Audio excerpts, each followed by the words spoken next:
where we're going over the power of associations, what you can get from the strength and the technical breadth of associations. And we have many different industry leaders here. And I'll just introduce our moderator, Bryan Tolar. Thank you, Bryan, for moderating this session. Bryan is with the Urban Ag Council and handles a lot of government affairs. So thank you, and he'll lead this panel session. Thanks. Well, thank you, and good morning. I'm hoping that crowd back there, y'all, come on, let's come and get in here and sit down. You will never get a lineup like this any other place, so you don't want to miss this. They're going to tell you all their secrets. Real quickly, again, my name is Bryan Tolar. I do government affairs for the Georgia Urban Ag Council and also some other clients around the state of Georgia. And I'm pleased to be here just to help start the conversation. And I want y'all to listen in. You'll learn a lot. But then also, if you have a question, you throw it up at me toward the end, and we'll try to get those addressed for you. Right now, I want each of the panelists, we'll start down here on the end with Tommy. We won't go ladies first. And we'll just come and just give us a little bit of information about who you are and your organization, where you're from, and then we'll set the stage and we'll go from there. Okay. My name's Tommy Aiello. I'm from Vero Beach, Florida, and I'm actually recently retired. I started in the industry in Pasadena, Maryland back in '81, worked 3 years in Maryland, moved to Florida in '84, worked for a big company in Jupiter that had started in 1946, and went on my own in '94 in Hobe Sound, Florida, and a few years later had the opportunity to do some work in Vero Beach, moved up there, started that office with 4 people. When I sold the company a year ago, they have 135 employees. Needless to say why I retired. My connection to associations is when I moved to Florida in '84, the man that I went to work for was like the 3rd president of the Florida Nurserymen Growers Association, so he encouraged me to get involved. So I got involved with FNGLA back in '84, '85. I was president 30 years ago in '93, was involved in the landscape committee for 25 years and served as local chapter president. Being involved in the landscape association down there was very important to me, and still go to the convention and trade show every year to stay involved. Jake Leman out of Denver, Colorado. Work for Sing Hills Landscape. We're about a $10 million company, full service, with a heavy emphasis on construction. We don't do much design work. It's all a lot of high-end residential construction. And my connection to associations, I'm on our state ALCC board, which is fairly active, and then chair the awards committee for NALP, and do a lot with HTB advocacy and advocacy on the state level as well. Good morning. My name is Cindy Code, and I'm the executive director of Project Evergreen, which is a national nonprofit. We're based in Cleveland. It's a 501c3 nonprofit. I got my start a little bit different than the other panelists 30 years ago in this industry through Lawn and Landscape magazine. So I was a journalism major, and I became editor of a trade magazine. I knew how to cut my grass at home, but didn't know a lot about the landscape industry. So I'm like, how am I going to figure this out? So I went to a trade show. It was called the Green Team Conference way back when. Jim might remember the Green Team Conference. But it was ELCA and PGMS, but I figured I needed to know a lot about landscaping, and Tom Garber, who is a landscape contractor from Denver, I met him the first day there, and it changed my life because he introduced me to everybody, and you can learn just the power of being involved in an association and the knowledge and meeting people, the mentorship, so it changed my life. And Tom Garber, he's passed, unfortunately, but that's how I got my start. I'm Mary Kay Woodworth, and I'm the executive director of the Georgia Urban Ag Council. And I'm lucky that I live right here in Atlanta, 20 minutes from here. And we're the statewide association for landscape, turf, irrigation, horticulture, anything related to the landscape industry in Georgia. And we're celebrating our 40th year of being in an association this year. It started as the Metro Atlanta Landscape and Turf Association. We merged in 2011 with a few other organizations and changed the name. I'm celebrating next year 20 years of being executive director, which is impossible to believe. But I've been very fortunate to be part of this association, and came in at a time when the board decided they wanted to stop focusing on the technical training and really focus on business owners and business leaders and making businesses great. I'm not going to say making businesses great again, don't want to offend anybody, but that's actually what it was. And now we're looking to embark on a new chapter with many people that are here today of improved events for our association, finding new leadership, because so many of the old guys are retired or dying. So we're really, really happy to be here. Excellent. I want to cue off, Mary Kay, off your last comment. So one of the things I want us to talk a little bit about is, in your experience with the trade association world, what is one thing did you see that's made a major change in the way you changed your own operation in your particular association experience in your career? So what would that one change be that you've seen over the course, Mary Kay, for you for the last 20 years? Well, there are obviously many, many changes. I touched on just a moment ago, changing from that mentality of education, training for technical horticulture stuff to business and leadership. I think that we took a very strong stance and made legislative issues a priority. Bryan and I have worked together, it'll be 20 years next year, and realizing that in order for people to stay in business, your companies, you've got to focus on the legislative and regulatory issues, and then translating that to our members as what the importance of, and that aha moment with them, this is, we got to focus on this kind of stuff to keep running our businesses.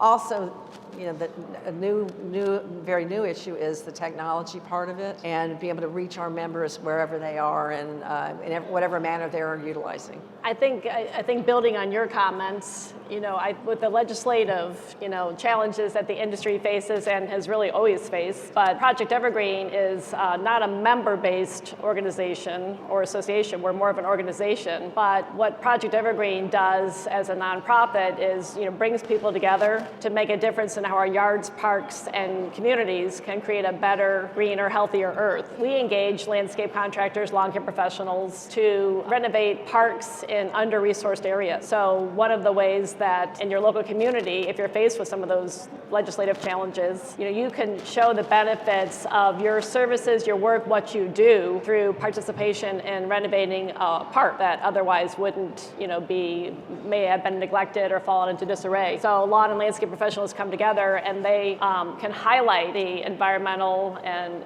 the physical, the mental health benefits of a nicely maintained, healthy green space in a public park. So the landscape industry is really very generous with their time and their resources, and just coming together to be involved in a community service project can be very helpful in everyday running your business, giving back to the community. But then if the city council or whoever's making the decisions to ban XYZ pesticides or water or power equipment, this shows what really why these healthy green spaces are needed for the community. Bryan, what's your question? How we've seen the associations change, or how it's changed me personally?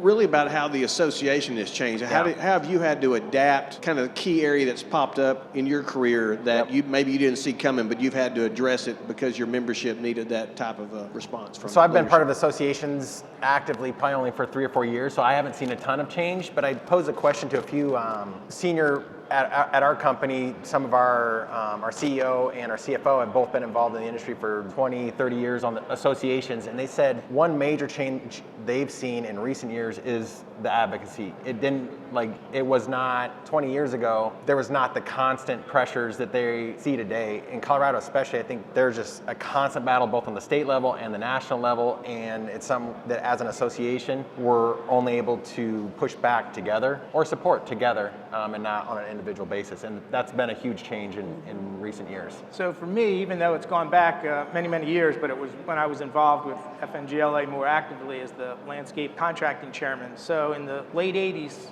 certification was becoming a big topic.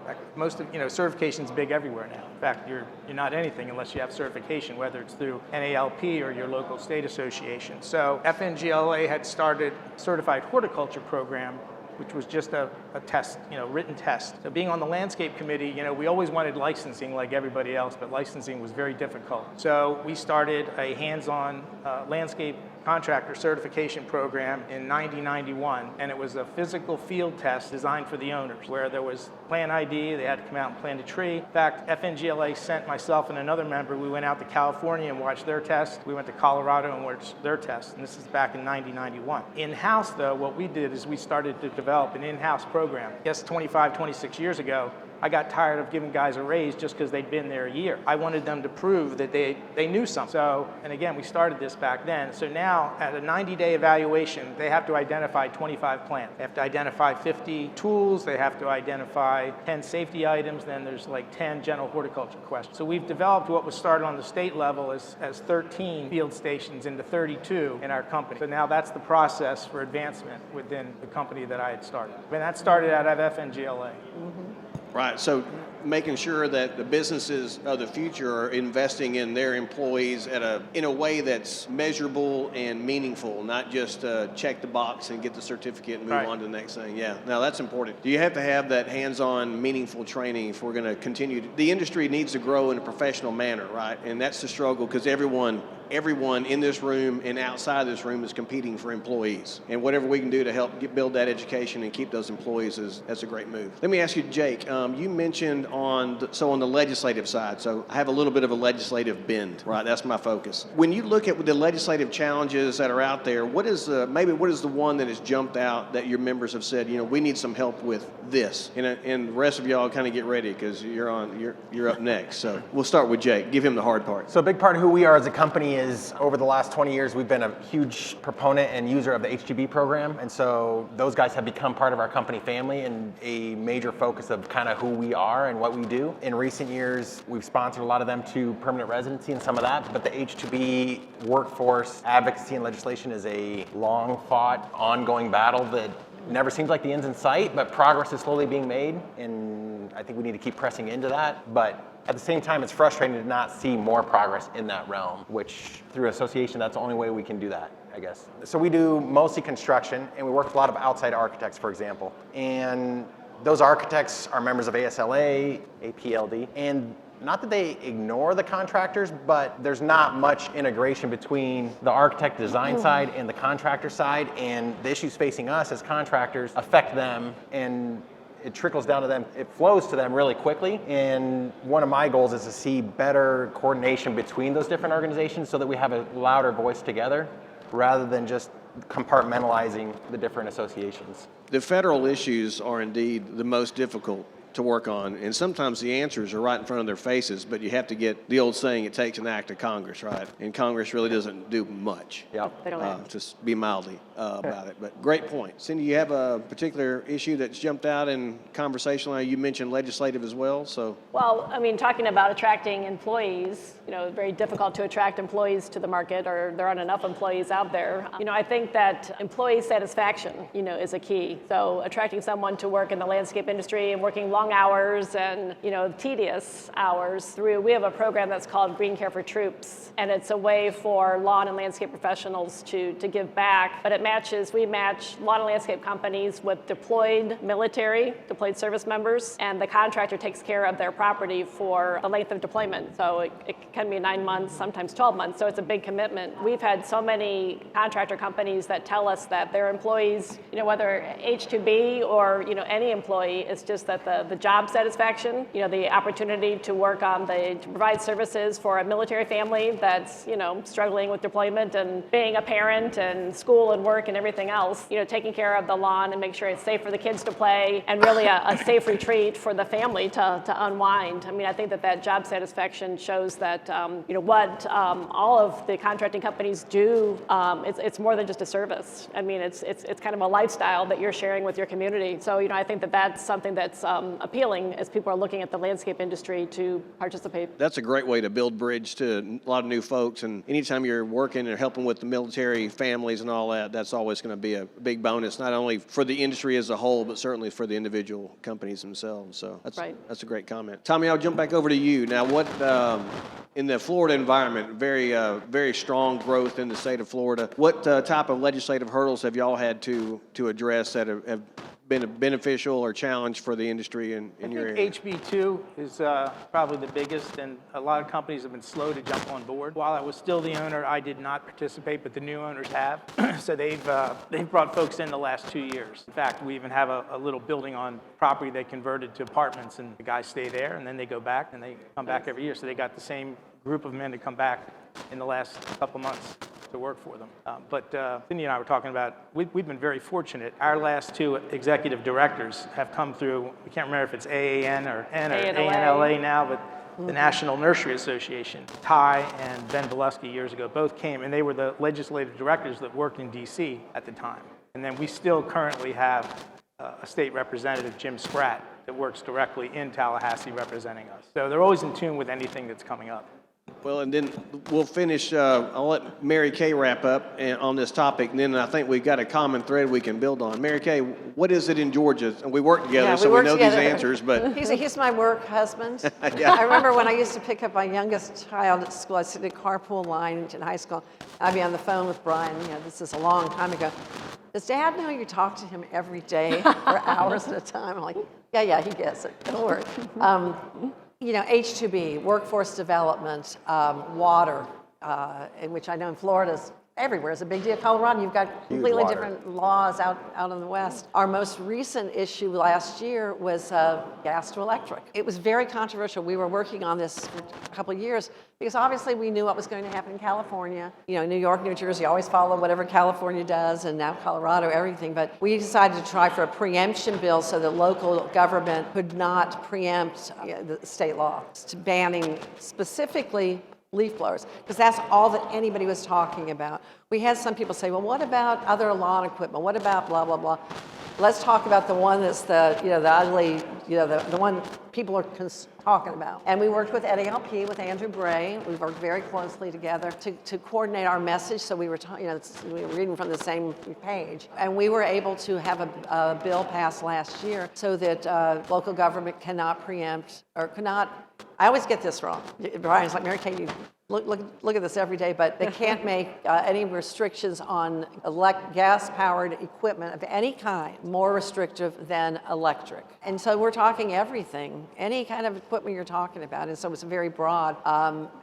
We finally had it passed last year, and there's a panel this afternoon. We're going to be talking about that. We're actually going to have the senator who sponsored the bill on the panel. But I mean, that's a big one. And for us, we have Bryan 24/7, 365 days a year, on contract. Some years we have big issues. This year, there's really not anything, knock on wood, yet. But some years, we are, not sleeping at night because we're worrying. COVID was, a big time for us, and it was actually one of the best year we had in many, many years, because we coordinated with the NLAE, other landscape executives throughout the entire country, to talk about shared issues and how we could reach our members, how to deal with legislation. For just one last example, in a 24-hour period after we learned that the city of Atlanta was going to shut down all landscape use, everybody had their arbitrary things, you can do this, blah, blah, blah. We were able to, I would say maybe 36 hours, get the mayor of Atlanta and their admin to change it so landscape professionals could do business. That was a game changer for us in the state, because if Atlanta did that, every other city and county would have done that. But we kept our folks working, so I think that's another big win that we had. Yeah, and that's a great example. I'm about to do an audience participation thing, so y'all are on next up. But yeah, having the industry recognize as those workers and those businesses being essential. That essential employee status, right? That was critical during COVID, especially in the early days. And so, and now that that's been accomplished, I think that is part of the fabric of what the essential worker looks like for all the economy sectors, right? So, we're very, very grateful that worked out for Georgia, and I hope that other states had similar position. So let's talk about workforce. Workforce continues to be the number one thing that we talk a lot about. Focus on training. We talked about that. Talking about working with federal employees and federal government programs for employees. So, audience participation. How many of y'all use or work with employees that are part of the federal H-2B visa program? Couple? Does everyone here know what the H-2B program is? Okay, that's good. Because, again, we go back to low-hanging fruit, right? The federal government's the only one that can do anything about it. And all they have to do is raise the number. If they would increase the number of workers, all these businesses that are represented on this stage, as well as those around the room today, would benefit from that. I have a quick story. I have a conversation with a large landscape company here in the metro Atlanta area, and they were talking about H-2B, and I said, what do H-2B workers, what did that mean to you? And I love the response I got back. Sleep. Because I knew that I had a program where I could bring in the workers and I wasn't constantly churning about what am I going to do to fill all the voids because I can't find the workers. So when I talk to lawmakers, and I share this with y'all because of this, when I talk to lawmakers about what does a workforce program look like, and what does a federal program look like, and what does it mean to employers, and I think, well, that they can grow their business, they can serve more customers, they can do more, and yeah, that's part of it. But when I come back to them, I tell them it means they can sleep. The owners can sleep. Then they get it because everyone's gone through that unrest of not being able to, whatever it is in your mind that won't let you get good quality rest, right? So for businesses, certainly in the landscape sector, HCB does that. So we're very proud of that. We all have, as an industry, we have a lot of work to keep doing on that issue as well. So let's get back to our crew here. As you think about your relationship in the business sector, what do you see as the main attribute? Why would somebody want to be a part of the organization that you've been a part of, or that you're leading, or what's your efforts? And what's your elevator speech to these folks as well as others that draws people to your particular association? And Mary Kay, we're going to start with you. Jason, we just talked about this, and now I can't remember what the 4 things were. Tell us, hang on a second. Jason, his company Huckleberry Enterprises, he's a great member of our association. He and I are working on a new task force initiative, and we were just talking about this. Well, really what we said was, if I'm going to help recruit another business owner to become a member of the council, then what is my elevator speech to them is, what is the council, like, what is the benefit to that business owner? And I think we have to have that message real clear, because otherwise we're not going to get their participation, because they're just going to see it as another fee, another logo to put on their website, but what is the actual benefit of it? So. Yeah, and and I think it's changed since in 20 years since I've been involved. What and I'm not going to be succinct with my 4 bullet point checks. We really need to drill down on this. But networking, learning from the leaders in the industry, and it's an opportunity for you in a safe environment to do this. Number 2 is the legislative aspect. That's not how you talk about it or promote it, but helping you keep your businesses running so you can sleep at night. I love that segue. But you're right about that. Just an opportunity. For more education, different education, all aspects of education. And then meeting the suppliers, the vendors, learning about new products, and how they can help your businesses.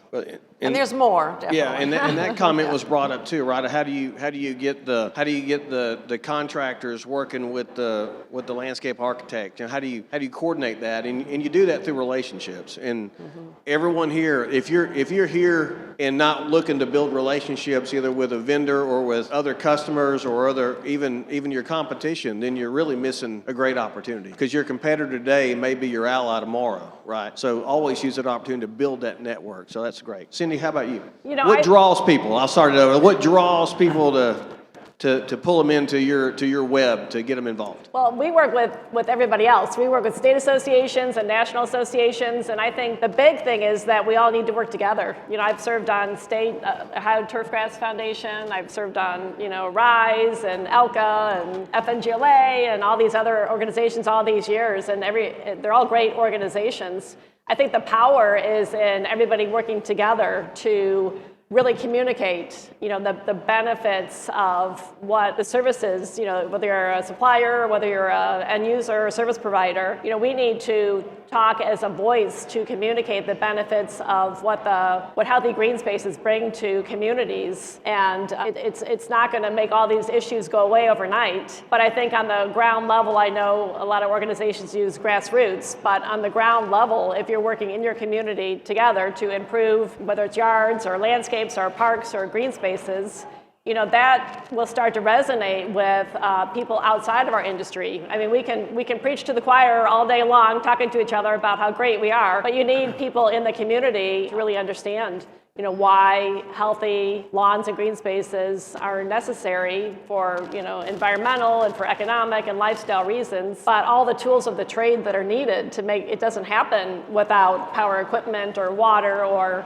nutrients. So Project Evergreen's kind of everything good about what we do and bringing it to the local level, and then that knowledge sharing. There's so much knowledge sharing between municipalities and professional contractors and then the community members. So, you know, it's really all the fun stuff about what we do is why people, you know, volunteer for Project Evergreen. Well, and you had mentioned earlier as well, and it's something that we don't talk about as much in the industry, but I think we should look at talking about it more, and that's mental health. Mental health is getting a lot of recognition now because there are a lot of stresses, right? And so one of the ways that people alleviate that stress is through sports. It's through peace at walking in the park, right? Who doesn't enjoy a walk in the park?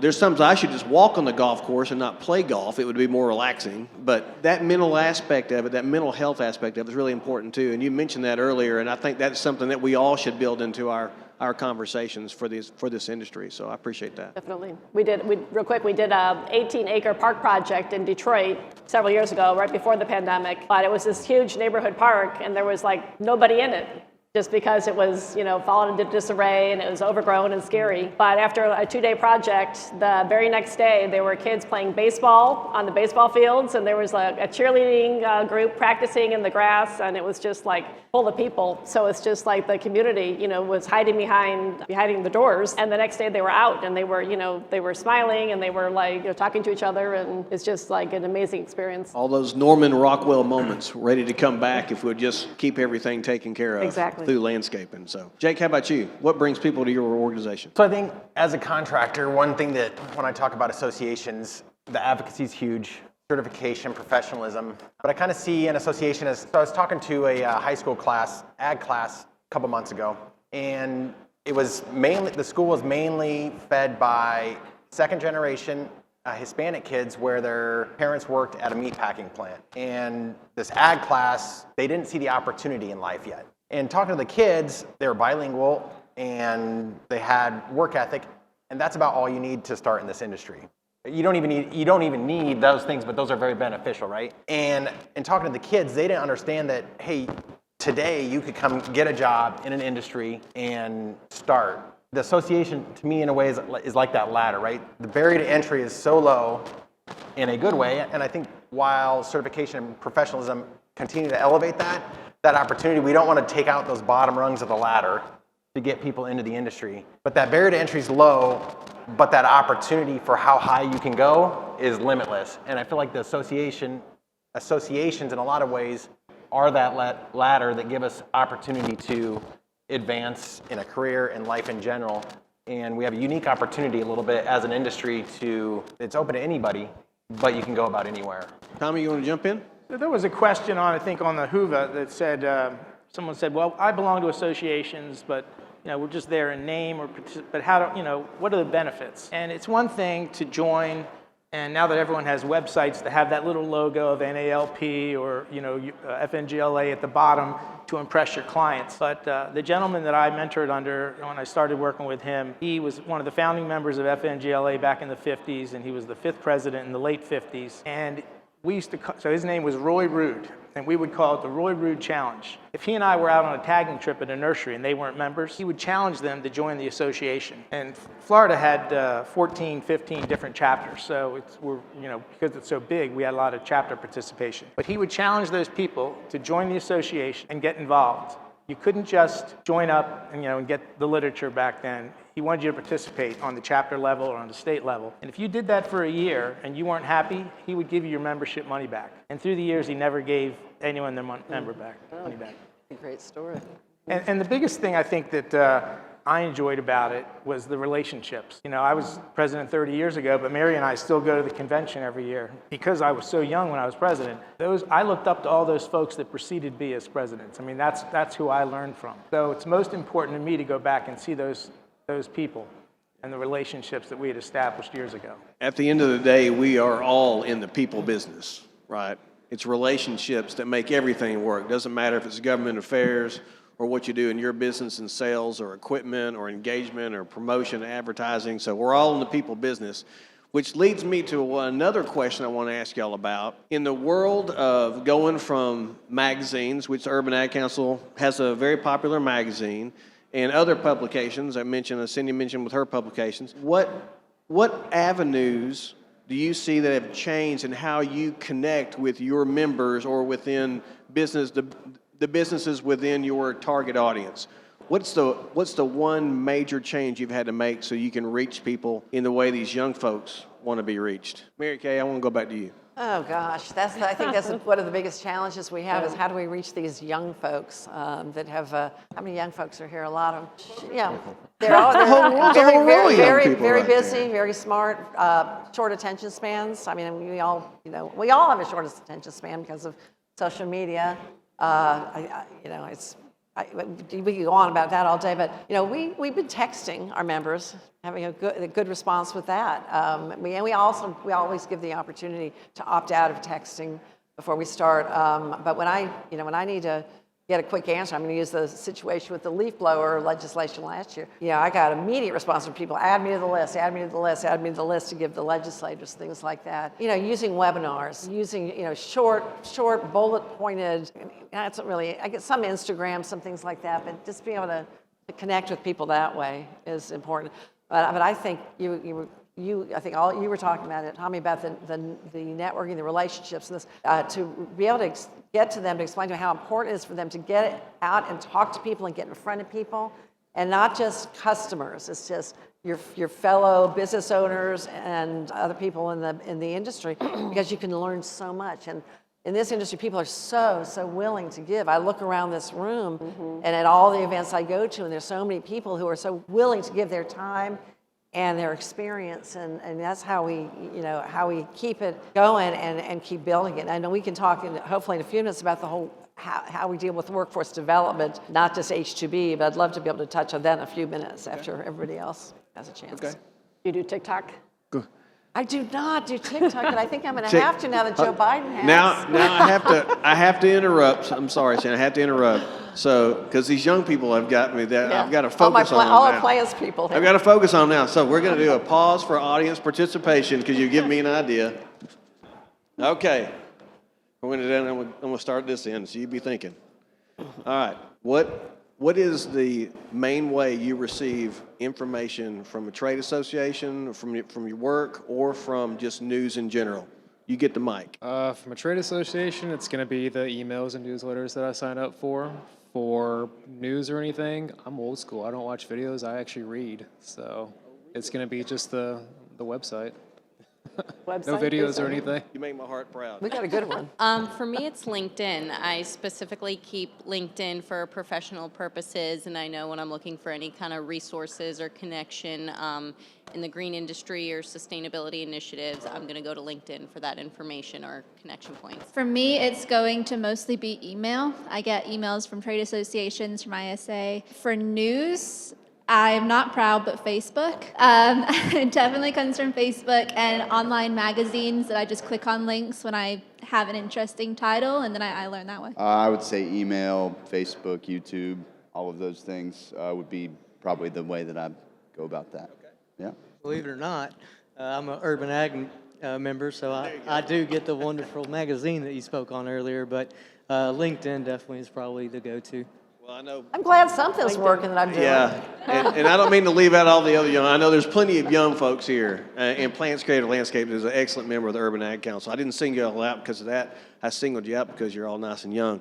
But no one said TikTok. I was excited about that. But it is great to hear that emails are still part of this communication. And LinkedIn, that was another great one. I mean, I use LinkedIn, but I don't use it the same way. But anyway, okay, Cindy, back to you. Oh, you have a microphone. Back to you, Cindy. So what are we talking about? Engaging? Are you on TikTok? Again, what's the best way? Yeah, you brought up TikTok. You started this. Yeah, it's all my fault. I'm not on TikTok, but we keep thinking we should be. Yeah. But I think we'd have to hire an agency probably to do that for us. But I think ways to get people engaged, I'm remembering the question, but through our Green Care for Troops program, we provide all of our volunteers with a toolkit. So it includes a news release, it's like a template for a news release. So if you want to, it's a big thing in your own community to talk about, the things that you do, for your community or for the industry to give back.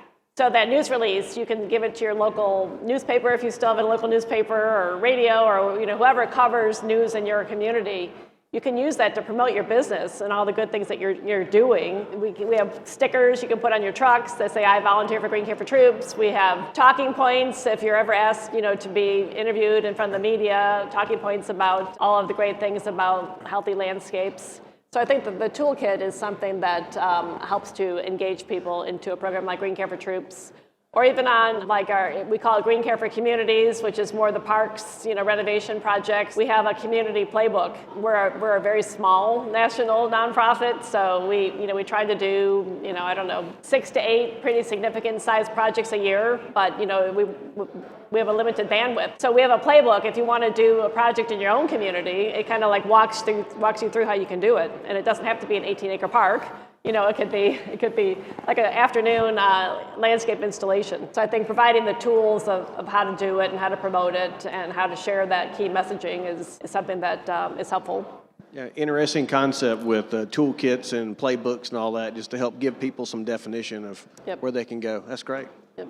All right, Jake. So I heard the word engage in there, and I feel like a lot of those avenues, emails, Instagram, Facebook, LinkedIn, they're ways to connect with people, but not necessarily engage. That for me, the people interaction. So as a state association, I know with COVID and when you couldn't have that in-person interaction, we saw a huge decline in participation, and nothing replaces that face-to-face, whether it's getting in classrooms in front of kids or going to Washington and advocating in person compared to sending emails to it makes a difference, right? Or stuff like this where you can talk to people and have a conversation. To me, that in-person is the way to engage and to go deeper. But it starts a lot of times with those different avenues as far as making that initial connection. All right, Tommy, how do we connect with these folks, young and old? So this is, it's just so different today. The kids don't even realize how much is at their fingertips. I mean, I remember days before cell phones when you come to the office and there was a little stack of notes and you had to call people back. Now they just call your cell phone and you get back to them. But our association has a monthly publication called Green Line, and it used to be a print version, and it would get mailed out to you, and you'd get it in the mail and enjoy it for a couple days or weeks and sit on your desk, and you'd glance through it. There'd be a letter from the executive vice president and the current president and new members and little advertising and different things like that, and also if anyone in the industry passed away. So that may have gone to email system 8-10 years ago, and I would go to the board meeting and try to vote against it, because I wasn't going to go online and read the monthly publication, but that got shut down. So if I want to see it, I got to go on email to watch it. But I still miss the print version. We all miss print versions from time to time. We don't miss paying for them though, as their printing is expensive.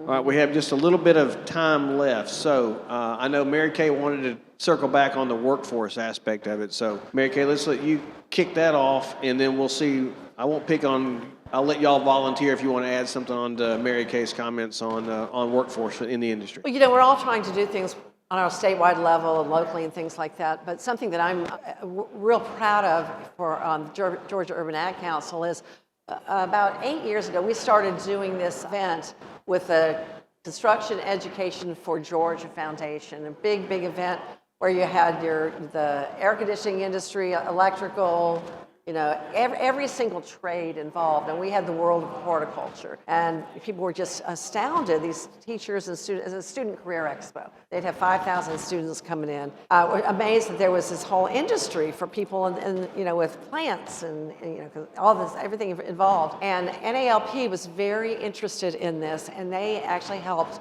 fund us, for several years. And then COVID hit, and we weren't involved. And then started talking to Jen and Pamela at the NALP Foundation, and talking about Skills USA. What's going to be the best, fastest, easiest way to get our industry recognition on a national basis? Obviously, they had career days. I still call it career days. What is it, collegiate something now? So they developed, and we've been collaborating with them. This will be our third year now for the Skills USA national competition in Atlanta. We're fortunate that it happened to be based here. And for the first year, we had a demo competition. We had a big career booth. We had great interest from educators, guidance counselors, parents, and students from around the country. Last year, we had it again, a bigger booth, more participation from other companies throughout the country coming in, whether they're donating money, swag, time, products to build the booth. We now have 12 states who have signed on to say we will have a national we want to be involved in national competition. We will do a state competition for the landscape industry. And this competition is what NALP built was based on their career day competition. We are having another event this year in June for the third, I think one more year next year in Atlanta. And we're going to have an even bigger booth. It is phenomenal. Jim, you were there last year. I know your sons were there. It's phenomenal. The interest and just working as a team with NALP has been phenomenal. And we are hoping that we'll be able to get that 15th state signed on so that we can have a national competition. Incidentally, Georgia has not signed on. They are not interested at the high school level, only at the collegiate level. So we're still working on that, but it's getting a lot of press, and I think just a really great initiative. And Plants, y'all are real involved in it as well. Yeah, I think Skills USA is one of those dynamics that's come on. It's come online and has really grown, as you outlined, Mary Kay. And it all started with an idea, right? A concept at NALP, and it's grown. And so, yeah, we'd love to get more states. Look, it's kind of embarrassing that Georgia's not involved in it, right? I will say this, though. I did want to ask this question on this note, talking about youth and youth career development. FFA, the Future Farmers of America, are y'all, for the audience out here, do y'all engage or work with the students that have come through FFA programs, or do you, not sure? Because that's another good hands-on learning opportunity for those that are looking for a workforce, young folks that are engaged right out of the gate. FFA is another good avenue. And we sponsor their landscape competition annually. And then we sponsor a big table at the Blue and Gold, their big fundraiser in Georgia. How about the rest of our panelists? Skills USA or FFA? Do some work with either one of those? FNGA has been involved with FFA for many years. In fact, they now they have different test competitions related to the horticulture program certification. Similar. FFA and some of that, I feel like with COVID, a lot of that stuff died down and it's just starting to ramp back up slowly right now. It'll be good to see where that goes. Anything to add, Cindy? For workforce development? Yeah, workforce development, yeah, just in general. Yeah, I think maybe interpreting it a little bit differently, but developing your workforce, I think a lot of young people, and older, we're not older, but people, tenured people, I'll say tenured people. Like that. Better word.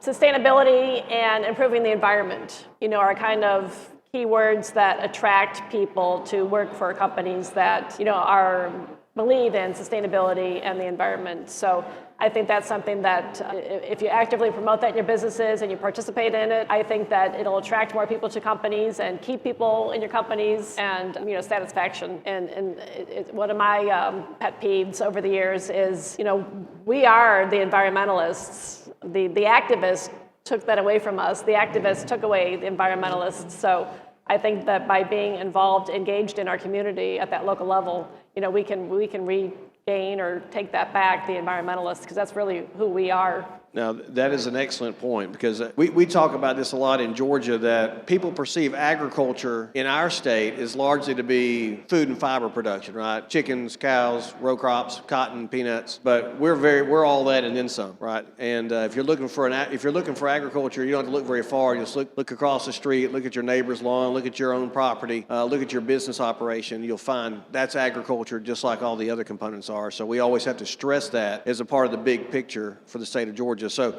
we only have a few minutes, so I want to make sure that everyone in the crowd is satisfied with every burning question you have has been answered. Anybody have a question? I've already picked on Plants Creative Landscape, so I'm going to come down here to these young folks. Here we go, see? I can tell. Not a question, but a statement, more so when you guys get those bullet points together, definitely please share that out. I'm also a Urban Ag Association member.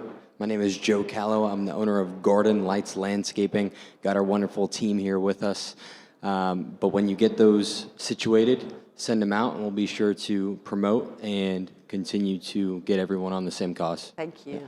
Yeah, we've got one more back over here. Something that I think is really important is making sure that there is a presence in high schools and colleges, that if schools aren't offering programs or degrees or certificate programs, that it just starts with educating and seeing what the interest is, because that's how I started with it in high school and then in college. And because there weren't enough people who were interested in it at the time, it wasn't advertised, they were starting to shut down those programs, and it was a really big fight. So I think it starts with educating the youth and that, hey, you're not just cutting grass. There's a heck of a lot more to landscaping than what you think. So it starts with educating the youth first to get that next wave, that next generation on board with landscaping. I agree, yeah. And parents and guidance counselors. Yeah, that is an excellent point. One of the other items that we've discussed here in Georgia, and I just want to throw this out to the group, is a lot of times we talk about the four-year institutions, right? The university system. I'm a University of Georgia grad, but the technical college system also provides a lot of great opportunities. And to your point, exactly. And there's more and more investment going into TCSG institutions. Of course, they're more easily accessible because there's more of them scattered around the state, and just great opportunities within TCSG. And if you want a great career, you don't have to have a four-year degree to go do that. You have to have work ethic, you have to have ambition, and you have to have opportunity. And you can get those a lot of different places. So that's a great, excellent point. All right, anybody else? We'll shut it down. The panel. If you're not Any a other member of words? the Georgia Urban Ag Council, come on and see me. I'll cut you a deal. And thank you for all the And thank you UAC for the members that are members already who are out here here today. too. Any other words? No, just check out projectevergreen.org if you want to volunteer in any of our programs or learn more. I think just don't be afraid to invest your time in so many different levels that it's daunting sometimes, or you're like, well, why me? But there's benefit in just plugging in. And if you're not a member of your state association, you should join and even participate in a national and get involved. If you're in this industry, it's important that you give back. If you're a member of a trade association, it should never be an expense, it should be an investment. You have to invest your dollars, and you'll get out of it what you put into it, in addition to those few dollars that it costs to run an organization. But great group of folks up here, great learning experience. You can get involved with them, and thank every one of y'all for being here with us today, and thank you all for being here and engaging in the conversation. Thanks so much. Thanks, y'all. Thanks. Thank you, Brian. See you this afternoon.